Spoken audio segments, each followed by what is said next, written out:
గతంలో ఎన్నడూ లేని విధంగా రాజకీయపరమైన రాజకీయ ఇన్ఫ్లుయెన్స్ వల్ల కేసులు పెట్టడం చాలా ఎక్కువైపోయింది.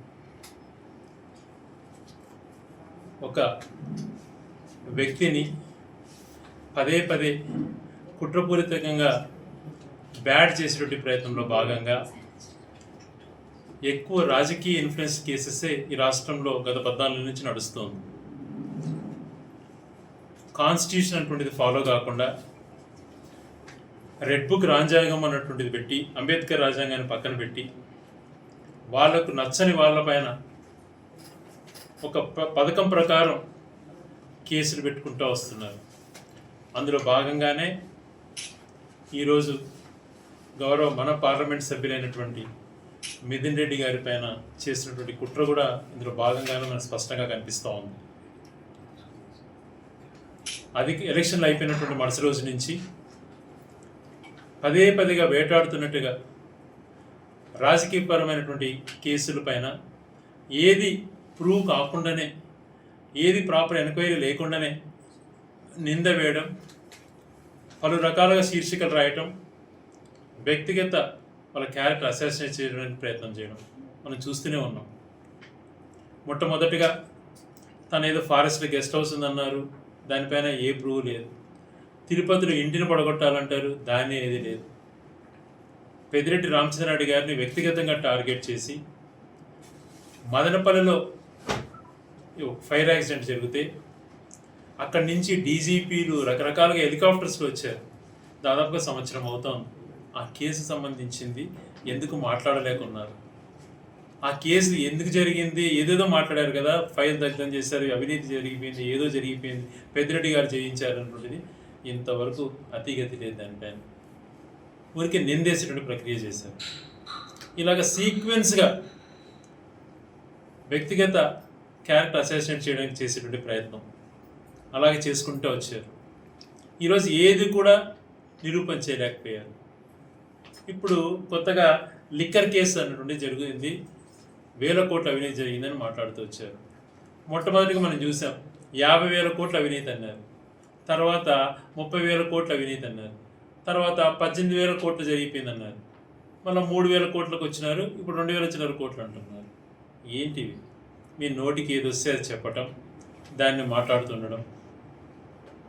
ఇప్పటికే దీనిపైన ఎటువంటి కనెక్షన్ లేనటువంటి గవర్నర్ కృష్ణమోహన్ రెడ్డి గారిని అయితేనేమి, ధనంజయ రెడ్డి గారిని అయితేనేమి, వీరందరినీ ఒక పద్ధతి ప్రకారంగా, ప్లాన్ ప్రకారంగా ప్యానిక్ చేయడం కోసం, పబ్లిక్లో వైఎస్ఆర్సీపీ ఇమేజ్ని డ్యామేజ్ చేయడం కోసం కుట్రపూరితంగా వివరిస్తూ వచ్చి ఈరోజు మిథున వరకు వచ్చారు. నెక్స్ట్ ఇదే చంద్రబాబు నాయుడు గారిని ఒకటే ప్రశ్నిస్తున్నాం. నీ పైన మరి అనేకమైన కేసులు నువ్వు స్టేలు తెచ్చుకున్నావు. అది కాకుండా నీ పైన స్కిల్ డెవలప్మెంట్ కేసు కానీ, తర్వాత మన లిక్కర్ కేసు కానీ, 2014 నుంచి 19 వరకు నువ్వు చేసిన అవినీతి పైన కానీ కేసులు ఉన్నాయి. నువ్వు నిజంగా సచ్చీలుడు అయితే నువ్వు ఇదే లిక్కర్లో ఎంత అవినీతి జరిగినాయని చెప్పి గతంలో నీ పైన కేసులు పెట్టాడు, దానిపైన ఎంక్వైరీకి ఆదేశిస్తావా?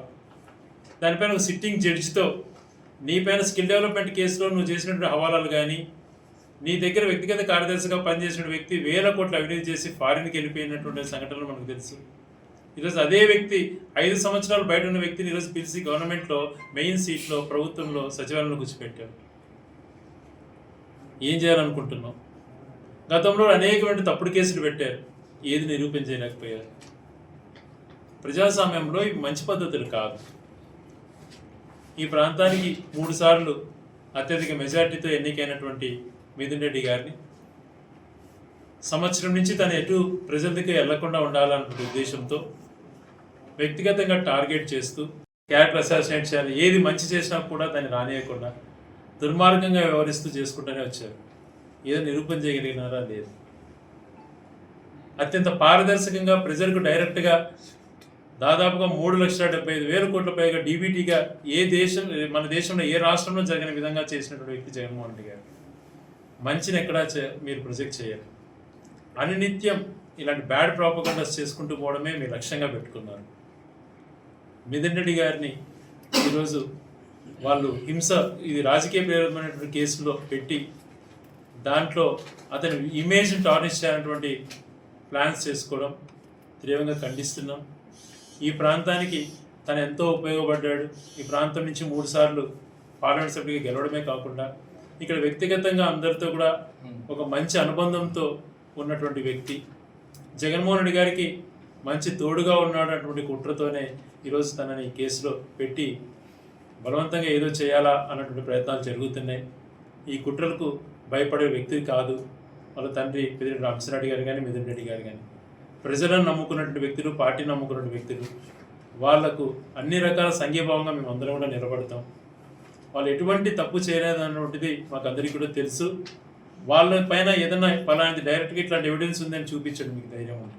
అది లేకుండా ఇలాగా ప్రజాప్రతినిధులను అవమానించడం మంచి పరిణామం కాదని చెప్పి తెలియజేస్తాం.